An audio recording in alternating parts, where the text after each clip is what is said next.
고린도전서 10장 우리 7절만 봅니다. 같이 봉독하겠습니다. 10장 7절 시작. 그들 가운데 어떤 사람들과 같이 너희는 우상 숭배하는 자가 되지 말라. 기록된 바 백성이 앉아서 먹고 마시며 일어나서 뛰논다 함과 같으니라. 아멘.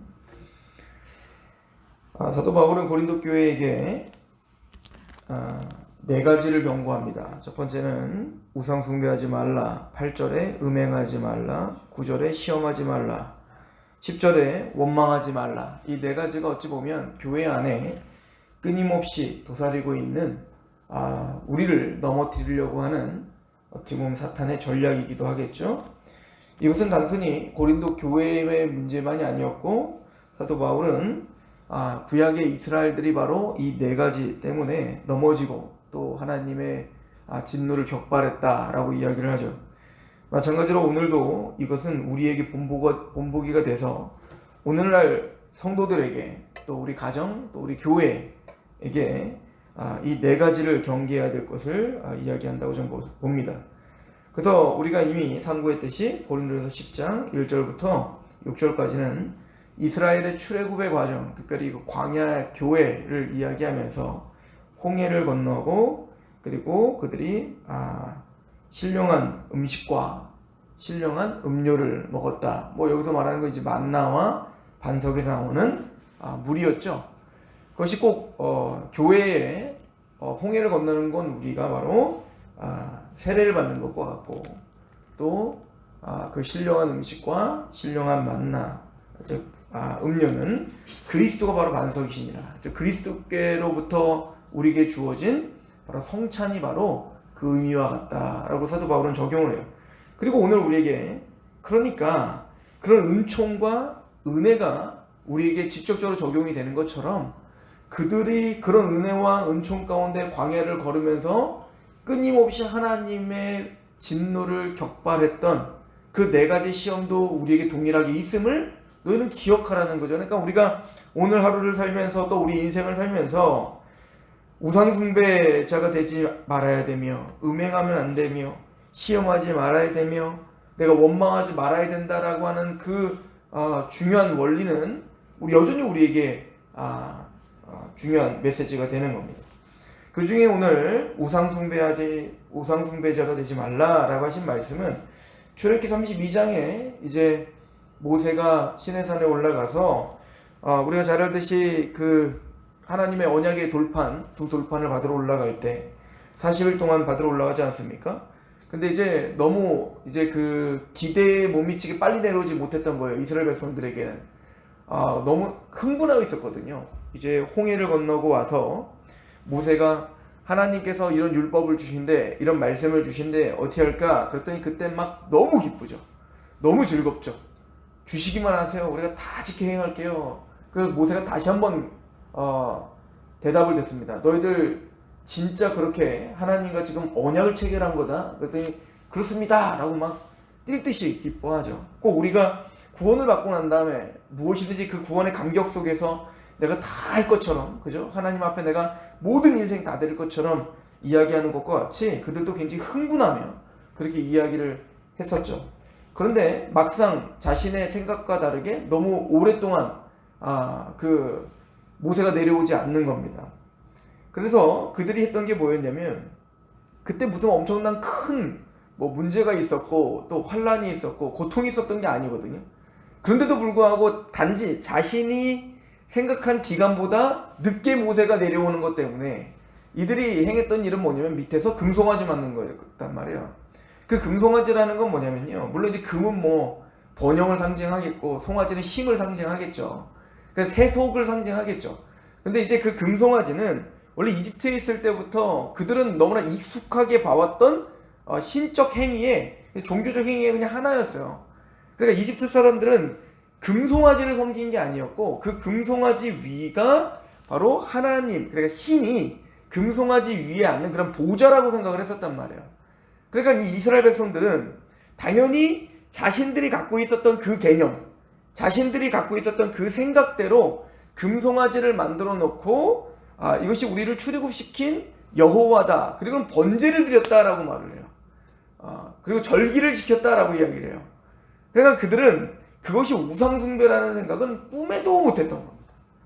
그러니까 하나님 앞에 내가 하나님의 말씀을 다 지킬 거야? 예, 내가 다 지켜 행할게요 라고 해놓고 그들은 정말 진심을 다해서 자신의 모든 정성을 다해서 침에 치나도록 그들은 뭐 한 거냐면요, 그 나중에 한번 읽어보세요. 출애굽기 32장 보면 귀걸이를 빼고 자신들의 그 희생을 한다고요. 헌신한. 그러니까 거기도 헌신이 있는 거예요. 그러니까 그 예배를 위해서, 그 숭배를 위해서 자신의 실제적인 물질도 헌신하고, 또 거기에 보면 여기 노래 부르고 먹고 마시며 일어나 뛰논다 라고 말하는데요, 그들에겐 기쁨도 있었어요. 즐거움도 있었고 흥분도 있었단 말입니다. 그런데 문제는 뭐냐면 하나님께서는 이것을 우상숭배라고 이야기를 하고 있었단 말입니다. 지금 무슨 얘기죠? 그들의 진심을 뭐라고 한 게 아니에요. 그들의 정성을 뭐라고 한 게 아니에요. 그들의 희생을 뭐라고 한 게 아니라 그들의 방향 자체가 틀려버린 겁니다. 하나님의 말씀에 의거하지 않은 예배는 예배가 아니라는 걸 말하는 거죠. 그러니까 이건 이 계명을 어겨버린 거예요. 첫 번째 계명은 하나님 나 외에 다른 신을 두지 마 라고 하는 것이고, 두 번째 계명은 뭐였죠? 이들은 당연히 다른 신을 둔 게 아니라고 생각했겠죠. 그렇지 않겠어요? 홍해를 건너가지고 지금 그 여호와께서 나를 구원했는데 그 하나님 외에 다른, 내가 이집트에 무슨 뭐 태양신을 숭배합니다 이렇게 말했겠냐고요. 철저하게 나는 구원시킨, 그러니까 걔네들도 뭐라고 하냐면 우리를 출애굽시킨 그 여호와라고 이야기를 한단 말이에요. 그러니까 그 하나님께 우리는 최선을 다해서 예배를 드린다고 한다고요. 그런데 문제가 뭐냐면 두 번째 계명에 그 어떤 형상도 만들지 마라 한 거에 걸려버린 거예요. 근데 그 형상을 얘네들은 또 억울했을 거예요. 이 금송아지가 여호와라는 말이 아니라니까요. 그 하나님이 이 금송아지 위에 계신다는 보좌, 하나님이 어찌 안 보이니까 그 보좌를 만든 겁니다 라고 말을 했겠지만, 하나님은 그것을 우상숭배라고 이야기를 하고 있는 겁니다. 이건 우리에게 대단히 큰 시사점을 주는 거죠. 그러니까 우상숭배라고 하는 건 단순히 불상 세워놓는 것, 이것을 넘어서는 이야기인 겁니다. 결론적으로 말하면 하나님께서 말씀하시지 않은 것을 우리가 행함으로 하나님을 예배한다면 그건 우상숭배가 되는 겁니다. 또 그들의 마음속에 금송아지를 만들었다는 것 자체도 이미 상징적이 있죠. 그들은 뭘 지금 찬양하고 있는 거냐면 금과 힘을 찬양하고 있는 거예요. 즉 하나님을 통해서 나에게 주신 어떤 금과 힘, 나에게 주실 그런 것들을 기대하며 그런 것을 지금 사실은 기뻐하고 있는 거죠. 우리 열왕기하를 잠깐 볼까요? 열왕기하 23장을 한번 가봅시다.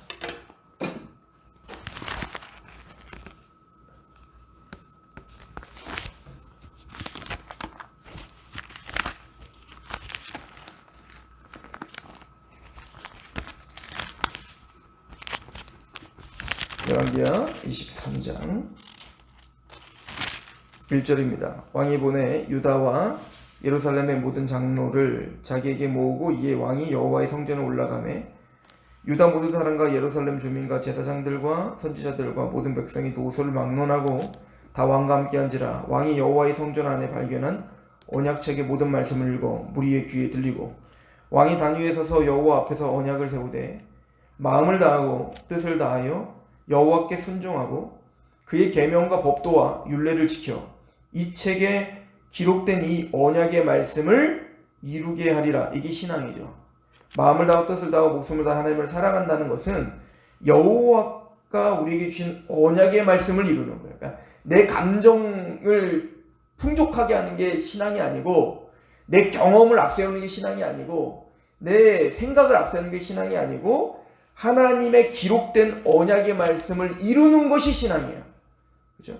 4절에 왕이 대제사장 hil기야의 모든 부제사장들과 문을 지킨 자들에게 명령하여 바알과 아세라와 하늘의 일월 성신을 위하여 만든 모든 그릇들을 여호와의 성전에서 내다가 예루살렘 바깥 기드론 밭으로 불사르고 그것들의 죄를 베델로 가져가게 하고, 옛적에 유다 왕들이 세워 유다 모든 성읍과 예루살렘 주위의 산당들에서 분향하며 우상을 섬기게 한 제사장들을 폐하며 또 바알과 해와 달과 별 때와 하늘의 모든 별에 분향하는 자들을 패하고 또 여호와의 성전에서 아세레상을 내다가 예루살렘 바깥 기드론 시내로 가져다가 거기서 불사르고 빻아서 가루를 만들어 그 가루를 평민의 묘지에 뿌리고 또 여호와의 성전 가운데 남창의 집을 헐었으니 그것은 여인이 아세라를 위하여 휘장을 짜는 처소였더라.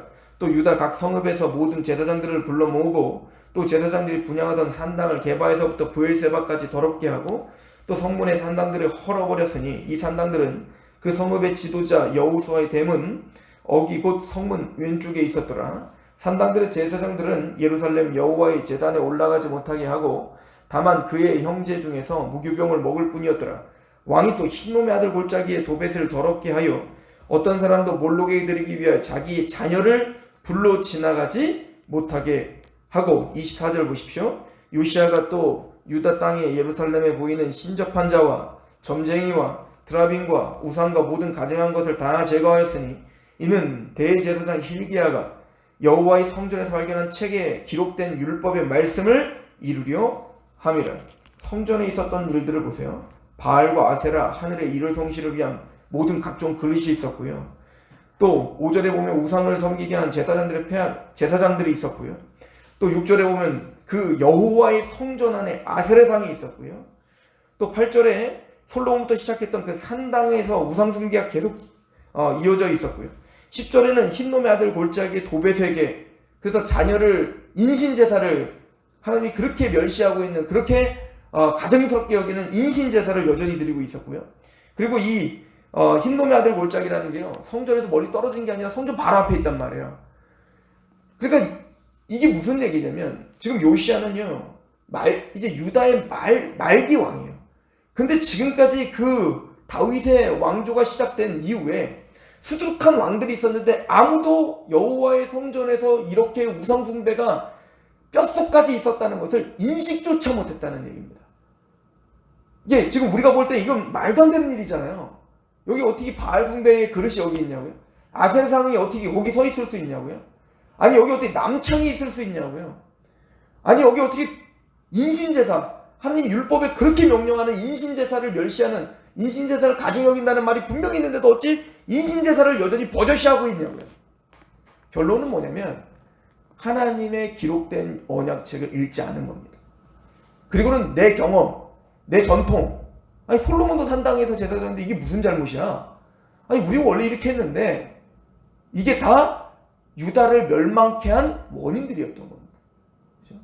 종교개혁이란 바로 우리가 익숙하게 드려지고 있는 이런 예배랄지 우리가 익숙하게 오늘도 살고 있는 이런 삶과 언어와 행위와 그 모든 것들을 기록된 하나님의 말씀 앞에 순복하는 것이 예배고 그것이 신앙이라고 이야기하고 있는 겁니다. 저는 이런 이스라엘의 역사들, 요시아의 이 이야기들을 보면서 오늘 고린도전서 10장 6절에 이러한 일들은 우리의 본보기가 되어 라고 하는 말씀을 다시 재검토해야 된다고 생각해요. 그리고는 말하죠. 7절에 그들 가운데 어떤 사람들과 같이 너희는 우상 숭배하는 자가 되지 말라. 그럼 답은 하나입니다. 하나님의 말씀으로 오늘도 주야로 하나님 말씀을 묵상하는 겁니다. 왜 하나님이 이게 복이라고 말했는지, 복 있는 자는 악인의 길을 따르지 않고 오만한 자리에 서지 않아요. 이 복이라는 말을 이 시편 1편에 말하는 그 복이라는 말은 행복이라는 뜻이 행복. 진짜 행복이란 하나님의 율법을 주야로 묵상하는 것이다. 그리고 그 하나님 말씀 앞에 우리를 오늘도 개혁하는 것이다. 이게 행복입니다. 기도하겠습니다. 하나님 아버지, 오늘 우리를 하나님 말씀 앞에 점검케 하시옵소서. 우리가 당연하다고 생각했던 그러한 삶의 태도와 또 예배의 태도와 또 하나님 앞에 신앙의 태도, 내가 자랑하고 있던 것들이 과연 하나님의 말씀과 맞는가를 끊임없이 우리가 점검하며 요시아가 말했듯 기록된 하나님의 언약 가운데 다 이루려 함이라. 그렇게 우리가 성장하게 하시옵소서. 예수 그리스도의 이름으로 감사하며 기도합니다. 아멘.